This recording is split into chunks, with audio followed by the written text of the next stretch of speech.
কাজী নজরুল ইসলামের ১২৯তম জন্মবার্ষিকীতে আমার নিবেদন শিশুর স্বাদ। আমি হব সকাল বেলার পাখি, সবার আগে কুসুম বাগে উঠব আমি ডাকি, সূর্যি মামা জাগার আগে উঠব আমি জেগে। হয়নি সকাল, ঘুমো এখন, মা বলবেন রেগে। বলবো আমি আলসেমে, ঘুমিয়ে তুমি থাকো। হয়নি সকাল, তাই বলে কি সকাল হবে না কো? আমরা যদি না জাগি মা, কেমনে সকাল হবে? তোমার ছেলে উঠলে মাগো রাত পোহাবে তবে।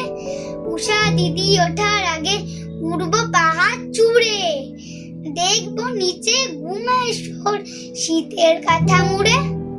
ঘুমায় শহর বালু চড়ে নদীর মোহনায়, বলবো আমি ভোর হলো যে সাগর ছুটে আয়। ঝর্ণা মাসি বলবে হাসি, খোকন এলি নাকি? বলবো আমি ওই গো খোকন, ঘুম জাগানো পাখি। নমস্কার।